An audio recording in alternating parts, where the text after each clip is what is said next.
What's happening, guys? MS7 presentation techniques walkthrough video. So as I've said a number of times in these videos, the target objective for the military studies lessons is communicate effectively.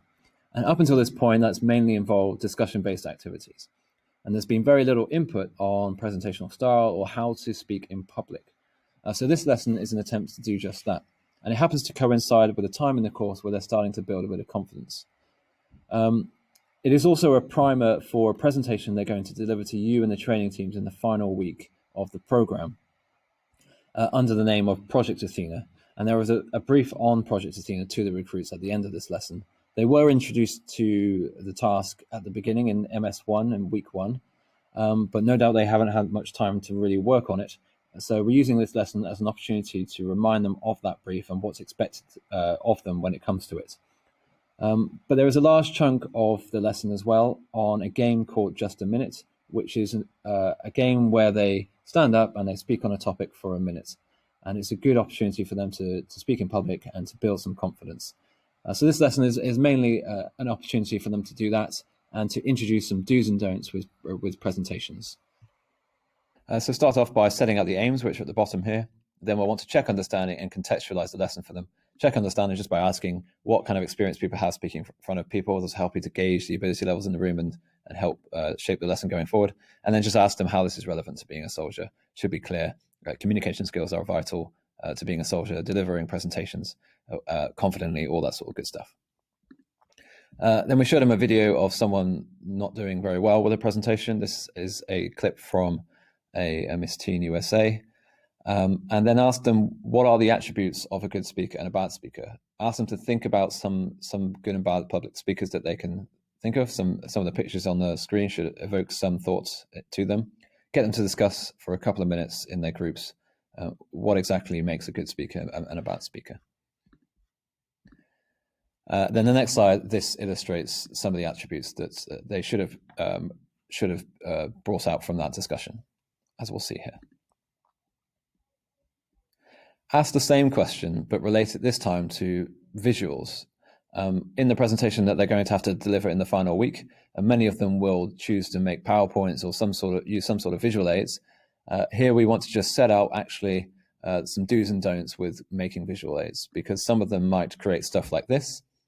They might not follow these principles that we see on the right, and they might end up creating all these sorts of stuff. So introduce this to them as well.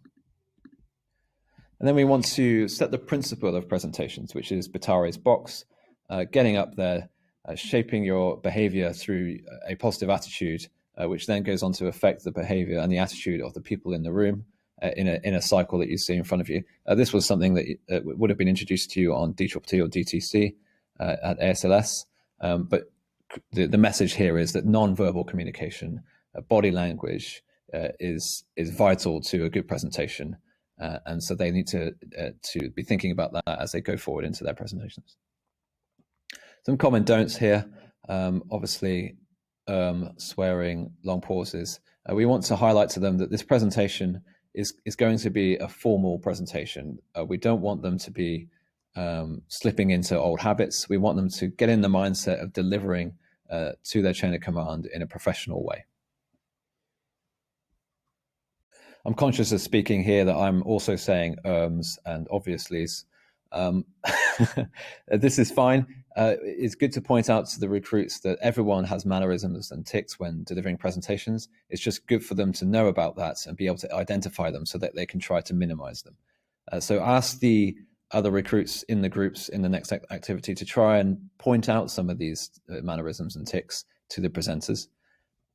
And the next activity is a good opportunity to do that. So we're going to play a game now. This is the largest chunk of the lesson called Just a Minute. It's from Radio 4. If you're not familiar with it, there is a video here of comedian Russell Kane, who's been asked to speak for a minute on the topic of castles. So he really has to improvise and try and speak for as long as possible without repetition, without deviation, and without hesitation. So those are the red lines in the activity here. So show them the video, stop it at 1 minute 30 because it goes on. That will give them a flavor of what's about to come. One thing the video doesn't show, though, is the contestant repeating, deviating, or hesitating. So you'll just need to take a moment to explain the rules if one of these things does happen while somebody is speaking in the game. So the way that we'll set up the game is we'll split them into groups of 4. One person will be presenting or speaking for a minute on a topic. The other 3 will be listening for repetition, deviation, and hesitation. If they point out any of those things, they'll have to interrupt. They'll have to either tap on the table or just say, at repetition, you said the word grandfather twice, for example. And then the clock will stop and the topic will go to that person who pointed out that error, and they'll have to continue speaking for the remaining time. I should just say that repetition doesn't include words like and it's for more common words, nouns and verbs and things like this, and not for really, really common words. So how long you spend on this will depend on how long you've got. I know in the SDC, they can spend up to hours on this, really building confidence and presentational style. But I leave it to you to make that decision. I'd say a minimum of 20 minutes. 2/3 of that you'll want to spend in group work. So you get them into groups of 4, one person speaking, the other people pointing out those tics and mannerisms that we talked about before, as well as repetition, deviation, hesitation, and then the presenter shifting among those 4. 1/3 of the activity you want to spend in individual attempts, and I'll explain how that will work.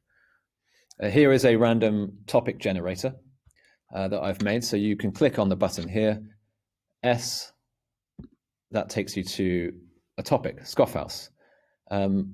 The countdown clock here you can see, that refers to only the final third, so the individual attempts. That is the reason for that is because in group work, it will take them differing amount of times to complete each minute, because some people might make more mistakes than others. Some people repeat a lot, deviate a lot, so the clock will stop more often, which will mean that each group is at a different stage. So it doesn't make any sense to have a centralized clock. In that case, you ask each group to time themselves with their phones or whatever. So you do this a few times in their groups. You just want them to be practicing, really going back, choosing a new topic, talking for a minute about losing your cool, going back, and then after a while, finishing up here. Once you've done that, you go into the individual phase. So maybe nominate or ask people to nominate themselves. Usually confident people, one person from each group, say, get them to stand at the front all together. And then we'll do it as a oneer, as a class. So the audience will be the other recruits, and then there will be about 4 or 5 different nominees at the front taking part. This time we can use the countdown clock. So we'll change the topics again, B,